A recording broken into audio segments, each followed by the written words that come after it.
எத்தனை பேருக்கு தெரியும்னு தெரியல. நயாகரா நீர்வீழ்ச்சியில் உள்ள நுழைஞ்சிங்கன்னா நல்வரவுன்னு தமிழ் எழுதி போட்டிருக்கோம். ஜப்பானிய பல்கலைக்கழகத்தில் நான் பார்த்ததை பதிவு செய்கிறேன்.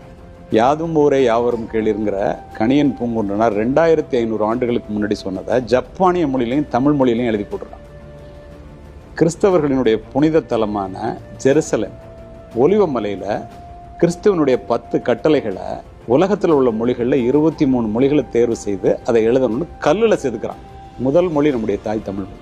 மகாத்மா காந்திக்கும் டால்ஸ்டாய்க்கும் உறவு இருந்தது, கடித உறவு இருந்தது. நீங்கள் சொன்ன அன்பு, கருணை, காதல்னா இதெல்லாம் அவர் மகாத்மா காந்தி படித்து ரொம்ப அதை பற்றி வியந்தவர். கல்கட்டா விமான நிலையத்தில் டால்ஸ்டாய் முதல் இந்தியாவுக்கு வரும்போது போய் பார்க்க போகிறார்.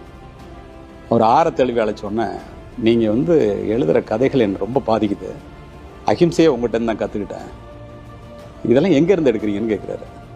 இந்தியாவில் தென் தமிழ்நாட்டில் திருக்குறள் எழுதுன திருவள்ளுவனுடைய திருக்குறள் இருந்தானே எடுக்கிறேன் அப்படின்னு வியந்து போன அவர், என்ன இப்படி சொல்கிறீங்க அப்படின்னா, என்ன செய்தாரை ஒருத்தல் அவர் நானும் நன்னையும் செய்து விடல் தான் மகாத்மா காந்திக்கு டால்ஸ்டாய் எழுதினதன் மூலமாக அஹிம்சையே கற்றுக் கொடுத்துக்கிறாங்க.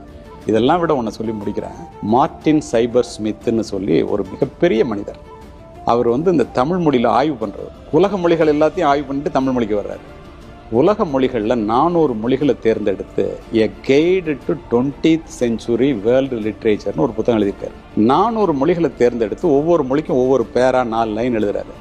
தாய் தமிழ் மொழிக்கு மட்டும் 3 பக்கத்தை எழுதியிருக்காரு.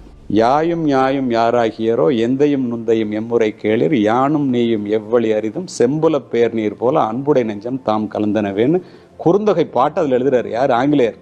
அதை குறிப்பிட்டு அவர் என்ன சொல்றாரு, இந்த சங்க பாடல்கள் ஒரு இலக்கிய நயம் மட்டும் இல்லை, ஒரு கவிதை நயத்தோடு இருக்கு, உலகத்தில் இதை மீறின மொழி எதுவுமே இல்லைன்னு சொல்லிட்டு 3 பக்கத்தை எழுதுறாரு. தாய் தமிழோட சிறப்பை வெளிநாட்டுக்காரன் தெரிஞ்சு வச்சிருக்கும் போது நம்ம அதை செய்யலைன்னா ஒரு மொழி அழிஞ்சிச்சுன்னா ஒரு இனம் அழிஞ்சிரும், நமக்கு அடையாளமே இல்லாமல் போயிடுவோம்.